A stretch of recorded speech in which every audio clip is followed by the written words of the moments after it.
Hello guys and welcome back to another tutorial. Today we will be learning about scriptable objects in Unity. Let's begin.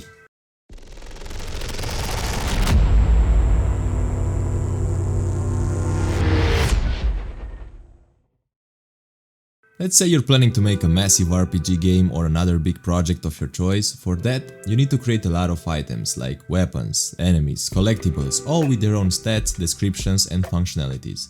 To do that, you would have to duplicate a lot of prefabs and have a lot of shared data which you don't really need. Of course, you could do that if you want your projects to be an error machine. The larger your project will get, the more prone to error it's going to be. And it's also a very inconvenient way, especially when a lot of assets are going to have shared data. For example, a player and an enemy will both have a health bar and a moving speed, a sword and an axe will both have a damage variable, so it's not worth storing all that data that's the same, but only with different values. That's where scriptable objects come to help.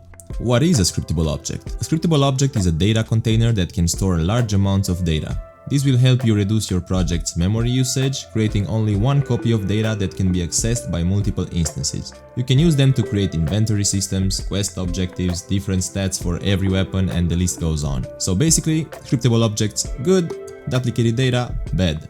These are also not mono behaviors, so you can't attach them to a game object, you'll have to save them as assets in your project instead. Enough theory, let's get to practice. We are going to make it very simple. Here we have a player, which at the moment only knows how to move where we click using the navigation system. If you want to learn about that as well, check out my navmesh video. Let's see how we can create a scriptable object for the player. We go to Assets, create a C# script and call it Player Scriptable Object. And open it up. First thing we have to do is delete this mono behavior and replace it with scriptable object. Yeah, it's that easy. For this player, I was thinking to have three main variables. We're gonna have a float health, of course, a float speed, and a vector tree size, because maybe you're gonna want different classes for your game. A human class with a normal scale, a giant class with a higher size of course, or maybe a short elf class. That's up to you. That's everything we need to put in here for the scriptable object. Now let's go back and create one, go into the assets folder, press right click and create. As you can see, when we press create, nothing related to our player pops up, and that's because we'll have to create a different menu for this scriptable object. Let's go back in the script and above the class we are gonna assign the create menu attribute to the object. Just type between square brackets create asset menu, a pair of parentheses, and between those just put menu name, which equals to a string, and you can name it however you want. I will name it characters and I will put a / here to create a submenu called player. Why I did that? Well, because I want to also put the enemy in the characters menu later on, you'll see. Now we go back, press create, and you can see we have the characters menu with the player submenu. Let's create a player. The scriptable objects are going to have this specific icon. Let's select it and we can see in the inspector the values that we assigned and we can change it however we want. But for this to work, we need to get a reference in the player script. If you don't have one, just create a player C# script and attach it to the player game object.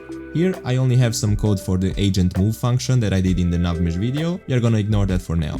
So let's create a reference to the scriptable object. Just put public player scriptable object, the one that we created, name it player scriptable obj, and we also have to put the variables that we want our scriptable object to change. So we are gonna have a health. I'm not gonna put a speed because the navmesh agent component already has a speed variable, so we can change it directly. If you're not using the navmesh agent, make sure to also put a speed in there. And for the size, we can also just use transform.localScale, so we don't necessarily need a variable. Once we have those, in the start function, let's assign our variables to equal our scriptable object variables. So health will equal player scriptable object dot health. The agent speed, which is the navmesh agent component speed that I was talking about, equals player scriptable obj.speed, and the transform.localScale equals player scriptable obj.size. Make sure to save and go back to Unity.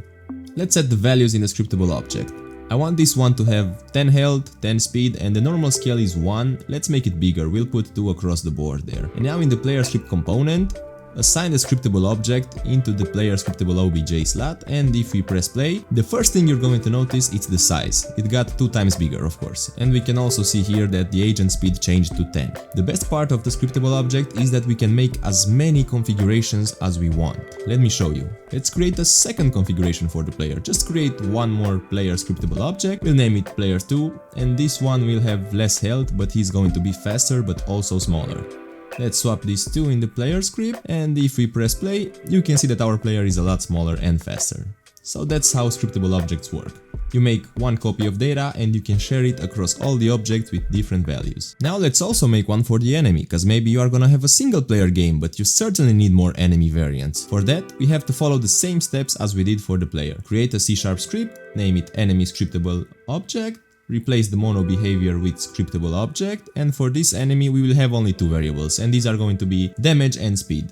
Now in the enemy script that I have, again, if you don't have one, make sure to create one and attach it to the enemy game object. The only thing I have here is I made the enemy follow the player basically using the navmesh agent. So as we did for the player, get a reference for the scriptable object, and then we are gonna have a damage variable, and the speed is going to be changed from the navmesh agent again. So in the start function, put damage equals to enemy scriptable obj.damage and agent.speed to enemy scriptable obj.speed. We can also have functions in the scriptable object as well. For example, let's print something out when we start the game. Make a public void print and inside just put print and I will catch you. This is what the enemy is going to say in the beginning. And now, back into the enemy script. In the start function, just type enemy scriptable obj.print. This is going to call the function. Also, don't forget to create an asset menu for the enemy scriptable object. It's still going to be called characters, but with an enemy submenu. Now if we go back, we can create an enemy scriptable object and assign the values. We are gonna have the damage at 5 and the speed also at 5. Let's make another enemy actually with another scriptable object configuration. This one is gonna be faster, so 10 speed, but less damage, let's say 2. Also, don't forget to attach the enemy scriptable objects to the enemies. If we press play, they are both going towards the player, but you can see the second one is definitely faster. And you can also see here in the console that our print function works.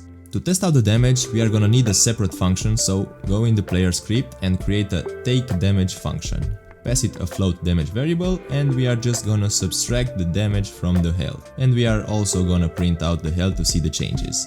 Now in the enemy script, let's create an onTriggerEnter method, so when he collides with the player will lose health. So onTriggerEnter, collider other, and if the other game object's tag is player, we are gonna get the player component and then call the takeDamage function and pass in the damage that we already have for the enemy. We're also gonna destroy the object after collision so they don't collide multiple times. Don't forget that for two objects to collide, both objects need a collider that's set to isTrigger and at least one of them must have a rigid body. Also, let's put the player tag on the player game object. Okay, final test, let's see. The player has 10 health and the faster enemy does 2 damage, so what we should see in the console is that health is equal to 8, and that's correct. And after the next one hits him, he deals 5 more damage, so the player is left with 3 health. You can see everything works as intended. We finally reached the end. This is only a small sample of the power of the scriptable objects. I hope you learned something from this video and the concept of scriptable object is a bit more clear for you. If you enjoyed, don't forget to like and subscribe, it would help us a lot. And if you have any feedback or thoughts or video ideas that you want to see, please let me know in the comments. Until next time, peace.